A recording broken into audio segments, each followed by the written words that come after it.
గత ప్రభుత్వం తీసుకొచ్చిన 317 జీవో వల్ల ఈరోజు వాళ్ళ బతుకులు రోడ్ల మీద పడ్డాయని చెప్పేసి ఉద్యోగులు ఇక్కడి నుంచి వేరే వేరే ప్రాంతాలకు వెళ్ళాలంటే దాదాపు 200 కిలోమీటర్లు 100 కిలోమీటర్లు వెళ్ళుకుంటూ వాళ్ళ బతుకులు అధ్వానంగా తయారయ్యని చెప్పేసి ఈరోజు ప్రభుత్వం ఏర్పడిన తర్వాత వాళ్ళకు ఒక 317 జీవోను రద్దు చేసి వాళ్ళకు ఒక హామీ ఇస్తుందని చెప్పేసి ఈరోజు గాంధీ భవన్ దగ్గర అయితే ధర్నా వేయడం జరుగుతుంది। ఈరోజు బతుకమ్మ పండుగ మొదటి రోజు ఎంగిలి పూల బతుకమ్మ అండ్ ఈరోజు గాంధీ జయంతి కూడా అక్టోబర్ 2 తారీఖు కాబట్టి ఈరోజు బతుకమ్మని ఇక్కడికే తీసుకొచ్చి ఇలా బతుకమ్మ పండుగను కూడా ఇక్కడే జరుపుకోకుండా బతుకమ్మని తీసుకొచ్చి చేయడం జరుగుతుంది। దీనికి సంబంధించి చాలామంది ఉద్యోగులు అయితే ఇక్కడ ఉన్నారు, ఒకసారి వాళ్ళతో మాట్లాడదాం।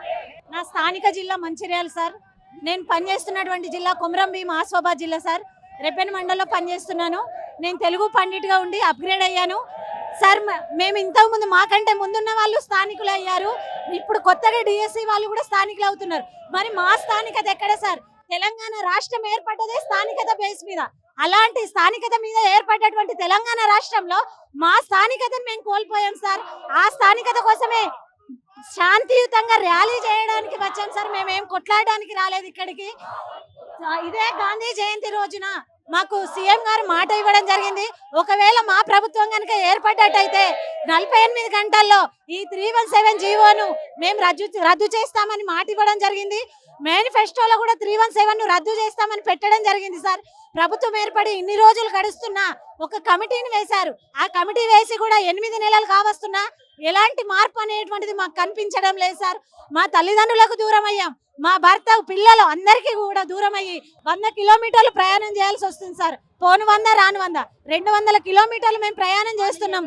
పొద్దున్నే 6ంటికి ప్రయాణం మొదలు పెడతాం సార్, అక్కడ చేరుకునేసరికి 9 అవుతుంది, మళ్ళీ అక్కడ 4:30కు ఎండ్ అయితే ఇంటికి వచ్చేసరికి మళ్ళీ 7:30 అవుతుంది సార్।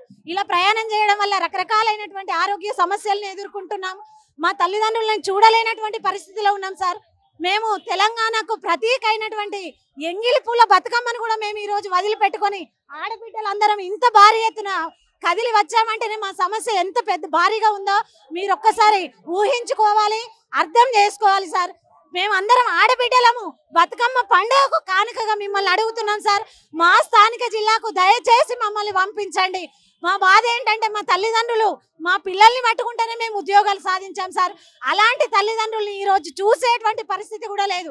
వాళ్ళ ఆరోగ్యాలను పట్టించుకోవాలా, మా ఆరోగ్యాలను కూడా పట్టించుకోలేనటువంటి స్థితిలో మేము ఉన్నాం sir.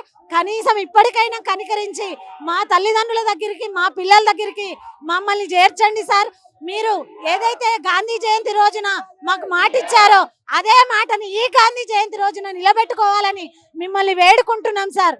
We want justice only sir. Sir committee వేశారు, అది మాకు సంతోషదాయకమే సార్, పట్టించుకోలేదు అనడానికి లేదు, చేస్తారనేటువంటి నమ్మకం ఇప్పటికే కూడా ఉంది సార్। కానీ ఈ కాలయాపన అనేటువంటిది మేము తట్టుకోలేకపోతున్నాం సార్। ఎంతమంది ఉద్యోగులు చనిపోవాలి సార్, ఇప్పటి వరకే చాలా మంది ఆ ప్రయాణాలను తట్టుకోలేక రోడ్డు యాక్సిడెంట్లు అయి కూడా చాలా మంది చనిపోయారు, కొంతమంది అయితే ఆ బాధల్ని తట్టుకోలేక ఉరేసుకున్నటువంటి వాళ్ళు ఉన్నారు సార్। ఇంకా ఎంతమంది చనిపోతే మాకు న్యాయం జరుగుతుందో చెప్పండి సార్ మీరే। రిజైన్ చేయలేదు సార్, రిజైన్ చేసినటువంటి దాఖలాలు లేవు, కానీ ఆరోగ్యాలు క్షీణించిపోయి చాలా లాంగ్ లీవ్ అనేటువంటిది పెట్టినటువంటి సందర్భాలు చాలా కనబడుతున్నాయి సార్। మేము కూడా మాకున్నటువంటి ఓసీఎల్ కూడా వాడుకోవాల్సినటువంటి పరిస్థితి వచ్చింది సార్। అదే దగ్గర ఉన్నప్పుడు మేము ఎప్పుడు వాడుకోలేదు సార్, మా జిల్లాలో ఉన్నప్పుడు, ఇప్పుడు దూరభారం అవుతుంది కాబట్టి తట్టుకోలేక మా ఆరోగ్యాలు ఆడపడుచులందరికీ నడుము నొప్పులు వచ్చేసినాయి సార్। ఎంత దూరం ప్రయాణాలు చేస్తాం, ఎన్నేళ్ళు చేస్తాం సార్? అదే మా జిల్లాలో ఉన్నట్టయితే మేము మా ఉద్యోగాలకు కూడా న్యాయం చేయగలుగుతామని సవినీయంగా చెప్పుకుంటున్నాం సార్।